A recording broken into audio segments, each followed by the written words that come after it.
Hi, Behavior Addictions. My name is Christina Crane, and I will be teaching your class this semester. This is for PS 219 and CO 619. I just have a couple hints for you guys, some things that are going to help you out in the course, and I thought I'd do it through video, something a little different because you have a lot of reading to sift through as far as the syllabus is concerned and all of the other videos. So, a couple notes. If you want to work ahead, everything is open for you. So, you should be able to see everything, content. If you have any problems following any links or seeing any content, please let me know. If you have trouble looking for your articles, what you need to be able to do is log on to your Clark Summit University library to access the databases. You should be able to search any of your articles in there. Most of them are in EBSCOhost, some of them might be in the psychology articles. Either one, you're going to be able to find them pretty quickly. As far as working ahead, I want to encourage you all to work ahead. It's a good thing to work ahead. What I don't want you to do, however, is to get ahead on your discussion posts and some of the things that are more interactive with your peers. So, by all means, continue to read ahead and even prepare those discussion posts ahead. But as far as moving on and completing the course without interacting with your peers, slow down. If I see you guys moving too far ahead without some exceptions in the way, I might have to kind of put some parameters on accessing the later weeks, which is a problem for you guys and for me. So it's much easier if we all just kind of stay on pace. Um, One of my big favorite parts about these courses are the discussions. They're robust, they're strong, they're a lot of effort. As far as my expectations for discussions, I expect good quality sources. You're going to be exposed to a lot of sources in this course. I'm going to give you a lot of different articles, a lot of different videos, a lot of different things to get in touch with what is going on in the behavior addictions world. But I'm also going to ask that you guys look and bring some resources to the table.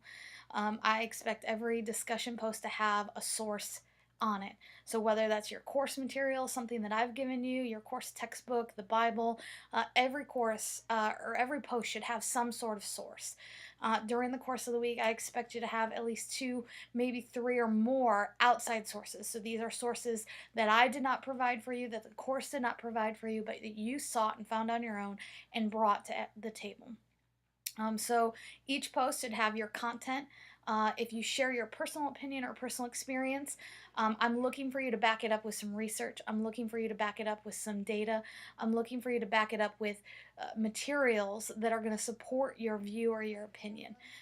This is a college level, grad level course, and so my expectation is kind of high. And I also want each of your posts to have a question to your peers. The discussion posts are interactive. I want you to challenge each other and I want you to engage with one each other. And the easiest way to do that is by posing questions. So you could get to the point where you have a post about all the different ways in which a behavior addiction could start.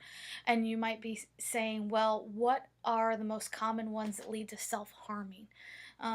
Those are easy examples. What I will say is that in your discussions, do not throw out questions that have nothing to do with the discussion thread.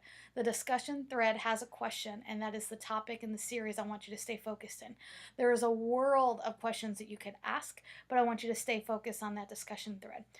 It is my job to change up the content along the way, and I hope to do so. As far as your talking about your philosophy papers, the way the course used to be constructed was that you submitted one every single week. The feedback I got from students was that that was a lot. I'm a little concerned that we're breaking it up into two papers for a couple of reasons. The main reason is I need you to hit every single learning objective that we list out every week. So ideally, if I could encourage you week to week, that as you finish each week, as you sit down and you take your quiz and you have some reflection on what you learned, I would go back to your key points, your key learning objectives, and I would say, hey, what is a paragraph, a couple sentences that could summarize your philosophy regarding each of those subjects? That way, when you get to the philosophy paper, you hit all of the content that I'm looking for, and that you do so in a way that doesn't burn you out when it's time to do the paper. Keep in mind that that paper is single space. There's not a lot of papers in school that you're going to get single space, but I'm going to ask for it single space. So keep up on it ahead of time. Your quizzes, Your quizzes are on honor. They're open book, open exam, all of the above. I'm asking you to be honest and truthful with me, and that is really how we kind of are going to work through the quizzes in this course. There's not going to be a lot of uh, surprises to you. They're going to be pretty straightforward. As you start to take one after the other, they're going to be similar. We're looking for how much reading you've done, how much of the assignments you've been completed. You're going to understand the content. And for those of you in the grad school course, we're also going to be looking for your works cited there. If I see Wikipedia, you're going to get an automatic 0. That's not a credible source, and that's not acceptable at this level of education. If I see that you're only repeating the sources that I've given you, again, that's not going to count towards anything. It's going to count as a 0 because I'm looking for outside sources in that content of the quiz.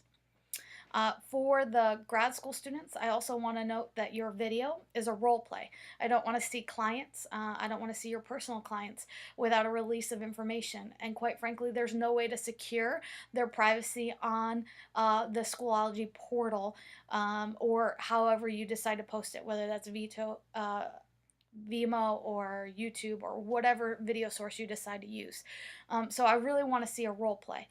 Those videos will be graded very much on the content in which you provide and how you address the behavior addiction presenting.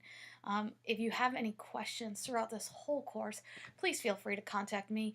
Please note that my schedule varies. So a lot of times I'm working in the evenings. I see clients in my practice in the evenings, and during the day I'm tending to the needs of the church that I work for. So my hours are not set. You're not going to catch me the same time every day. However, if you do reach out to me, I'll make sure to make you a priority. You can reach me by email. The best way to reach me is by Schoology. Send me a message. I'll be able to get back to you. It's an easy way for me to track that way. And also my cell phone. My cell phone is listed on the website for you. You should be able to get to it and use it. Just don't call me after 10. That's kind of just respecting my family time and the time that I need to rest and recoup. Plan ahead in this course and you're going to do well. I really want to help every one of you succeed. And if you have any questions, please feel free to reach out to me.